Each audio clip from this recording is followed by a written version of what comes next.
Videotron di take down. Tenang aja, nggak usah panik. Beberapa hari ini netizen diramaikan dengan berita bahwa Videotron yang diinisiasi oleh OPMI Project dan juga Anies Bubble yang dipasang di Geraha Mandiri Jakarta dan juga di Grand Metropolitan Bekasi ini di take down. Padahal Videotron ini dijadwalkan tayang seminggu dari tanggal 15 sampai 21 Januari. Tapi belum sampai 24 jam kok udah di take down sih. Jangan panik dulu. Sini, aku kasih tahu alasannya. Nih, aku kasih tahu ke kalian tren percakapan Videotron yang dibuat oleh drone emprit. Di sini, kita bisa bandingkan bahwa setelah di take down, percakapannya malah makin tinggi. Gak hanya di Twitter, tapi tren pencarian di berita online dan juga pencarian di YouTube itu naik drastis. Hah? Udah diturunin kok makin viral sih? Penurunan Videotron ini memicu fenomena Streisand Effect. Streisand Effect adalah upaya untuk menyensor atau menyembunyikan, tapi hal itu justru malah menarik perhatian orang lain untuk mencari tahu hal tersebut. Pada kasus ini, Videotron yang seharusnya hanya dilihat oleh warga Jakarta dan juga warga Bekasi yang melewati area tersebut, setelah di take down malah dilihat oleh orang-orang se-Indonesia. Ini sih namanya rezeki min haitsu la yahtasib ya. BTW nih ya, sehari setelah insiden takedown tersebut, ada update dari OPMI Project bahwa donasi yang masuk itu udah mencapai 200 juta lebih.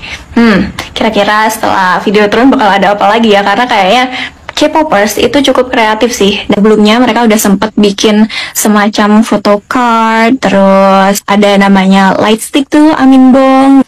Apakah nanti akan ada semacam LED truck atau food truck atau ide-ide kreatif lainnya? Kita tunggu aja ya. Well, anyway, terlepas apakah beneran ada pembungkaman atau enggak, tapi menurutku kita harus menghormati kebebasan bertindak.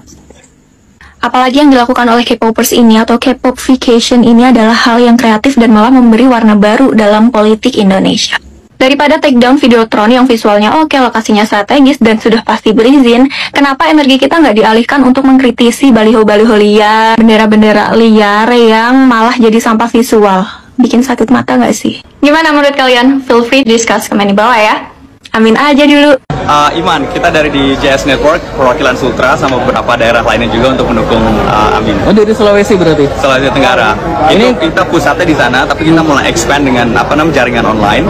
Jadi kita ada di Kalimantan Barat, Kalimantan Tengah, di Bandung, di Malang. Kita mau coba seluruh Indonesia, nggak cuma Sultra. Kita fokusnya di Sultra. Oh, di Sulawesi Tenggara. Sulawesi Tenggara. Ya, ini anak muda lihat Pak Anies gimana Muhammad Pak Anies? Awalnya saya rasa kayak 3 calon ini awalnya itu kayak semua sama aja, nggak ada yang berubah, ya kan? Tapi setelah melihat apa dari perdebatan, lihat progresinya, kayaknya yang paling beda itu cuman Amin. Ya, dengan gagasannya yang tidak konvensional, yang nggak cuman buat elektoral, bukan cuman hanya buat naikin pamor aja, tapi emang bener-bener ada isinya. Dan itu satu visi dengan kita. Oh, oke. Apa satu yang visi anak muda? Jadi intinya kayak kita, suara kita pengen didengar, nggak cuman berdasarkan politik saja.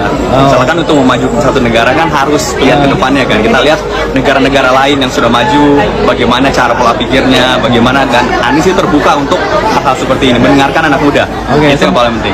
Sebelumnya kan pasti ngebandingin 3 calon. Betul. Pasti korek-korek Amin juga nih, Anies Muhammad. Apa yang paling disuka dari kinerja beliau yang pernah di Jakarta dan sebagainya? Kalau sekarang sih banyak inovasi-inovasinya yang dari Jakarta banyak ya. Tapi yang saya paling suka itu lebih ke lebih ke digitalisasi dari beberapa proses yang ada Amin. Jadi banyak orang yang nggak tahu, tapi di belakang itu memang sudah digitalis semua. Dan itu lebih ke open transparansi. Itu yang paling penting dari pemimpin di Indonesia sih, transparansi yang paling penting. Termasuk aplikasi Jaki itu ya? Betul. Yang dapat penghargaan. Betul. Bikin bangga. Itu salah satunya bikin bangga pastinya. Oke, terus ini Mbak Dokmuna ini berarti fix dukung Amin ya? Fix dukung Amin. Dukung Amin. Nah, ini melihat fenomena abah online nih, Pak Anies jadi abah online seluruh Indonesia. Itu menarik sih, sangat menarik, dan ada alasannya kenapa Pak Anies yang dipilih sih ketimbang yang calon-calon lain juga. Jadi ya, it says a lot of things, you know. Abah ini sebagai anak muda gimana punya abah online seperti Pak Anies? Ini konsep yang baru ya, tapi emang menarik. Dari situ kayak ada satu pedoman yang kita bisa disyutingin terus. Jadi merasa punya bapak kedua ya? Betul. Bapak online. Oke, makasih Bang. Ya, makasih ya.